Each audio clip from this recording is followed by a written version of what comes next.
Hello, good day, everyone, and welcome to another edition of our Facebook Live webinar. Our monthly lineup, our lineup for the month of October is an interesting one, very interesting, and I'm going to advise everyone not to miss any of the webinars that we have for this month. Don't forget that you can share the link, you can share this webinar with friends and families, people you know that really need the information and knowledge that we are sharing from here. We are really going to appreciate you doing that, and please also follow our live page on Lagos School of Export Management. You can also follow us for more information, training, webinars, knowledge like this on our YouTube page. And don't forget that this is a free webinar, which means you can actually come to our website and sign up, register for any of our trainings that we have out here. So today we are going to be looking at local sourcing strategies for export businesses. Local sourcing strategies for export businesses. So local sourcing is really important, very important, because it is the foundation of every successful export business. You need a reliable sourcing to do your exporting, because when you have an export contract you want to execute, when you have an export contract you want to work on, that someone that you've signed and you are looking to execute it, how do you do that? How do you get the best specification of commodities? How do you get the best pricing? So how you go about this is through your local sourcing, is how you understand your local sourcing, or the place, the location where you want to bring these commodities or products from. And you know, one thing about Nigeria as a country is that we are blessed, we are so much blessed with commodities, we are so much blessed with raw materials, with minerals. So you just need to know the right place where you have to get these commodities for your clients. All right, so Nigerian exporters often struggle with supply, with consistency in supply, with quality and cost.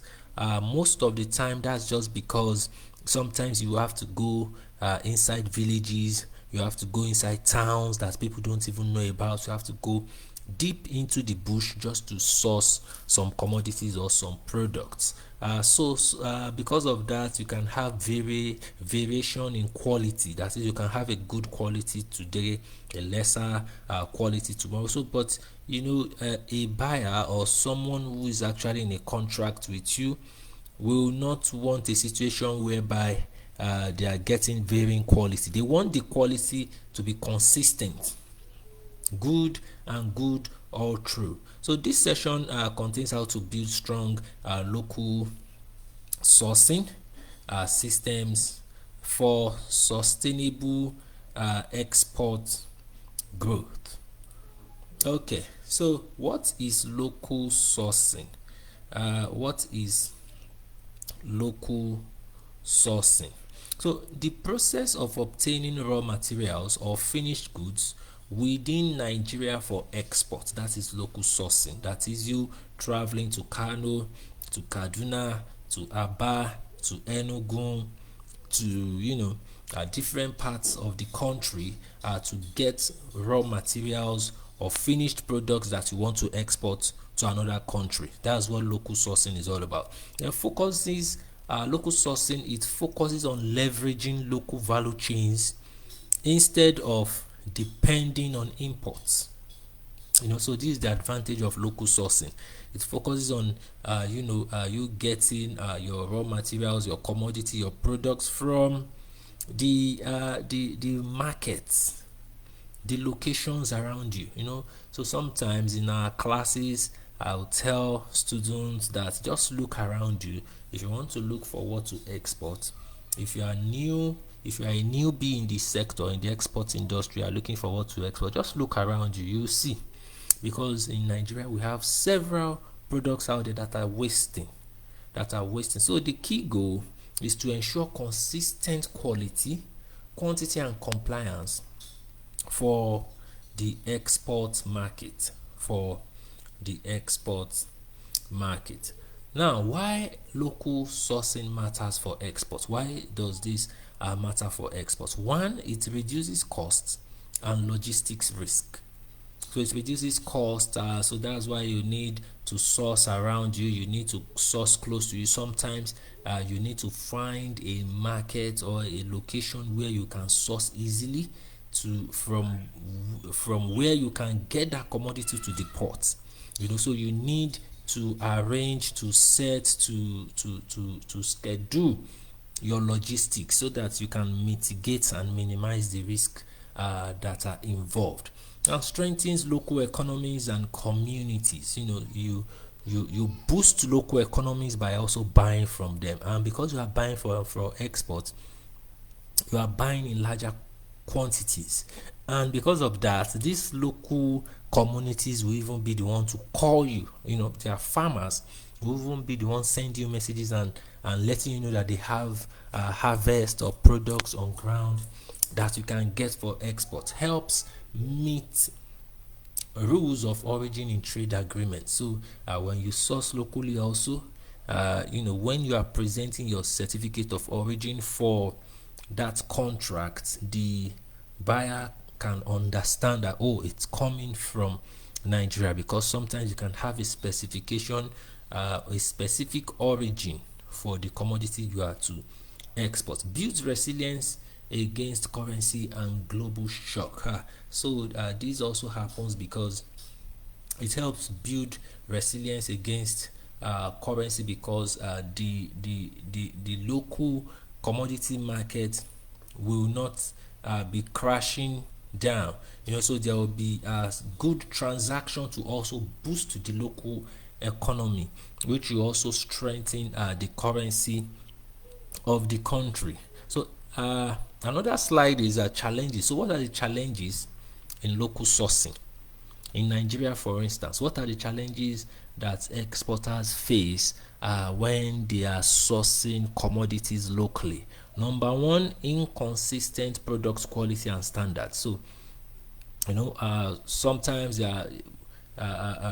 exporters face challenges due to inconsistent qualities, because sometimes farmers might not even have the kind of maybe tools, equipment or certifications for some products or for some commodities. So exporters have to find ways to reprocess or process some of these commodities in their own warehouse, and because of that you can have some differences in the kind of qualities that they will get from these commodities at the end of the day. Then number two, you have weak supply chain organization, because of the Nigerian infrastructural setting that we have right now.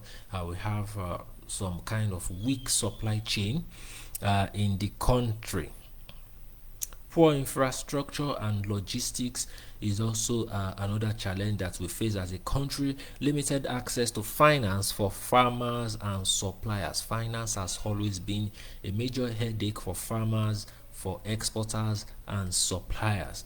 Lack of certification and compliance awareness. So like I mentioned earlier concerning the certification, so several times farmers, exporters, merchants, suppliers don't have the right certification that exporters need to take to satisfy the need or the request of their buyers abroad. Key principles of effective sourcing. So what are key principles of effective sourcing? One is quality control. Quality control. Build quality testing into your sourcing process. You need to build quality testing. If you are exporting cashew nuts and you want to source for cashew nuts in Ogbomoso or in Kogi State, you want to make sure you test it right, you get the right specification for your buyer. Number two, supplier relationships. Treat suppliers as partners, not vendors, so that you can always come back. You can always, get the same quality or even better quality.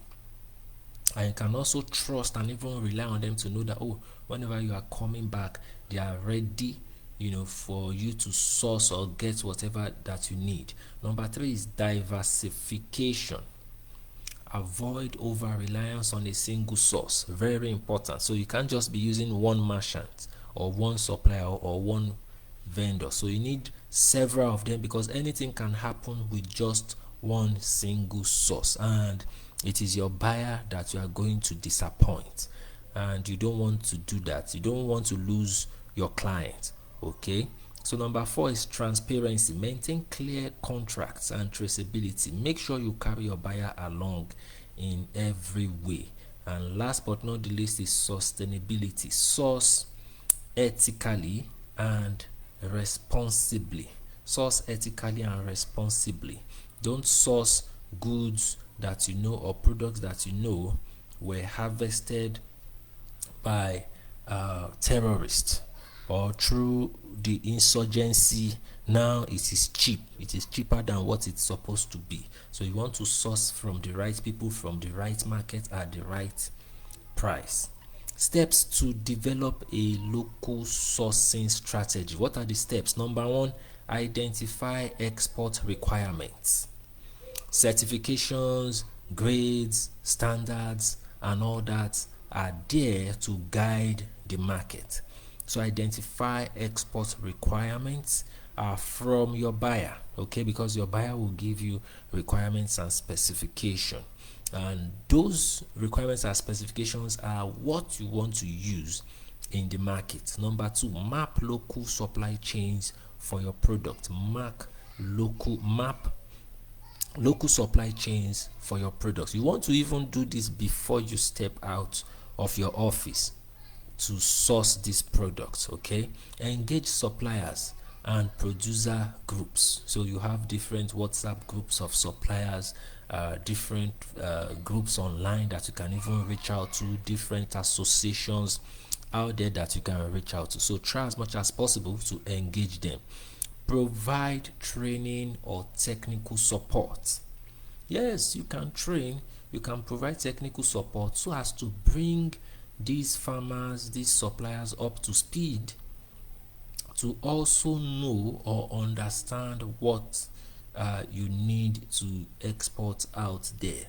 Okay, so you have negotiate contracts and ensure compliance. Negotiate your contracts, ensure that what you are sourcing complies.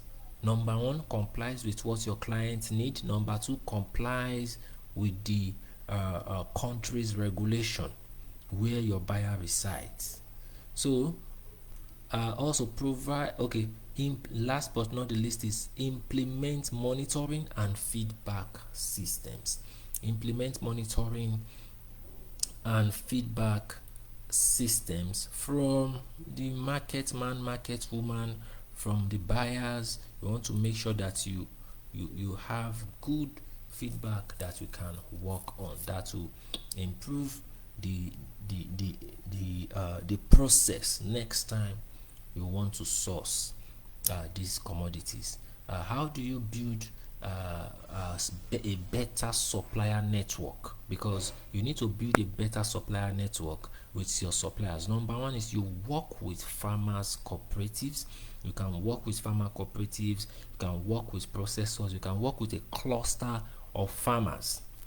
Okay, so you can work with a cluster, because when you also work with a cluster, number one, you get good quality. Number two, it reduces price because you can get better discounts with a cluster, because that's like 10, 20 or more farmers coming together, then they pool their harvest together. Partner with trade associations and Nigeria Export Promotion Council export program. You can partner with them. From there you can get suppliers. Sometimes your supplier might not necessarily be the farmer on the farm, could be a merchant whose business is to supply you that commodity. Then use B2B sourcing platforms and export market linkages. You can also offer incentives for quality and reliability. You can offer incentives for certification. That's also another way to do it. So you can let farmers know that if your processors know that if you have so certification, you get an incentive. So we also have leveraging institutions and support. You can leverage institutions like the Nigerian Export Promotion Council, like SMEDAN, which is the Small Medium Enterprise Development Agency of Nigeria. You can leverage the BOA, which is the Bank of Agriculture, or the Nigeria Export Import Bank. You can leverage these organizations. Also the SON, the Standard Organization of Nigeria. You can get a certification for your product. Okay, you also have the NIRSAL, which is Agricultural Value Chain Financing and Risk Sharing, that helps you underwrite some financing that you need to get from maybe some institutional financing partners. Okay, so you can work with this organization. In fact, like I do say in some of our classes, that you can't, as an exporter, do your business entirely from home. You need to move from one place to another. You need to move around. You need to talk to people. So sometimes you need to go to these offices and see how you can do business with these organizations. Then digital tools for sourcing. What are the digital tools for sourcing? Number one, use platforms like Trade Depot, like AFEX, like Agromore, and other B2B marketplaces. Then traceability app for monitoring farm to export quality. Okay, so you could make use of such tools also, that allows you measure or monitor the kind of quality of output that you are about to buy from a farmer or from a supplier. Data analysis to forecast supply and demand, that helps you understand the kind of pricing that you are working with, and you can use that to predict if you are building a sustainable business or not, if you are making profit or you are making losses. What are the benefits of a strong local sourcing? What are the benefits of strong local sourcing? One, steady quality supply for exports. A steady quality supply for export. So if you are exporting via the port in Lagos and your office is in Lagos, but you have to get to somewhere in Kano for a particular specification of grain, if you already work on your system in that regard, in that market, you can be assured that you will get that level of quality that you are looking for, because already you have some kind of pact or agreement with the merchants out there in that market. So in fact, they will even let you know when they have the exact kind of quality that you need.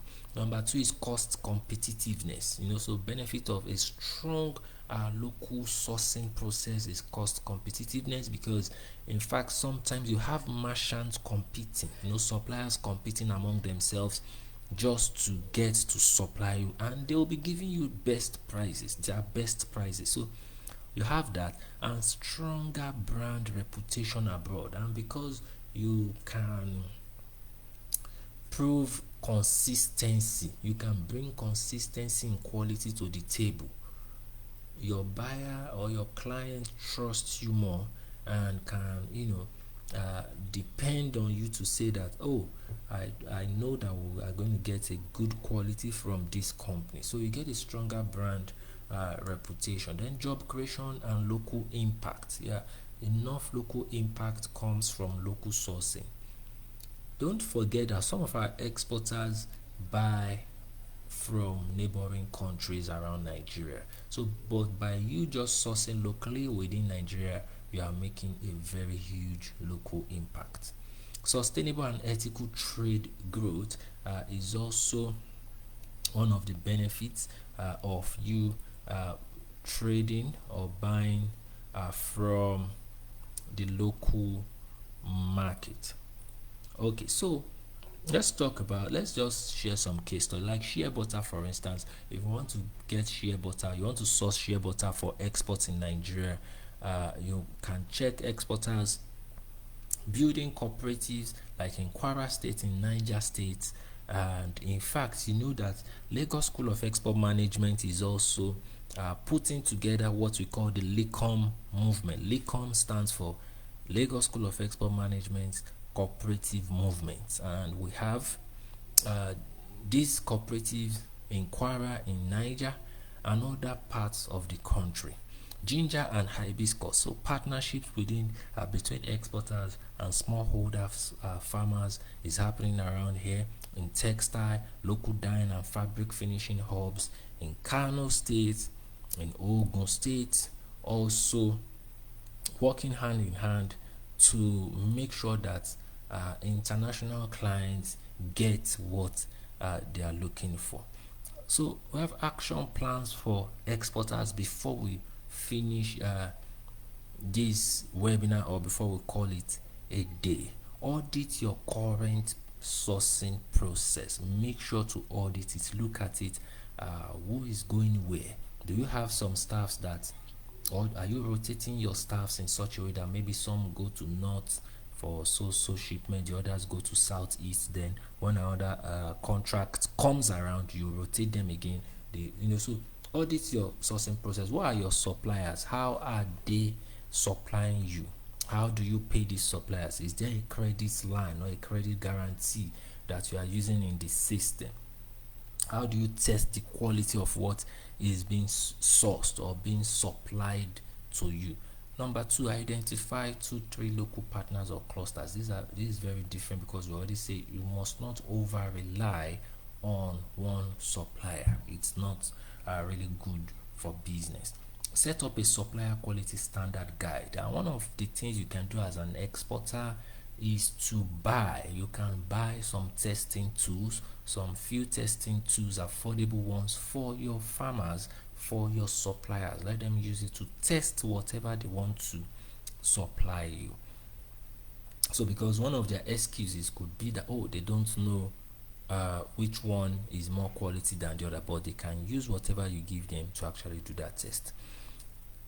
Develop a digital sourcing and traceability plan. This is really important, as already you know we are in the digital era and everything is digital, so you can just build such plan to help your business and to boost your business. So in conclusion, local sourcing is not just about supply. Okay, so it's about strategy, partnership, and sustainability, because these are the key things that will help you build a sustainable business. Not just profitability, but sustainability. The strength of your export business begins at home. Like I always teach our students, the strength of your export business begins at home. You go out there, go to the market around you, go to the market that is close to you, check outside. You will definitely see one commodity that is wasting. There is always that product, that harvest that is wasting. It could be vegetables, it could be tomatoes, it could be mango, it could be something is out there that is wasting, and you can start from there. Build locally, export globally. And we have come to the end of today's webinar, of today's session. You can get more of our training on our YouTube page. The link will be posted in the comment section of this post, and make sure to follow our page, subscribe to our YouTube channel. Try as much as possible to also share this video with those that really need it to improve their export business out there. Thank you very much and have a wonderful day. I'll see you by the weekend when we are going to be having our next our free online webinar. Thank you. Have a wonderful day.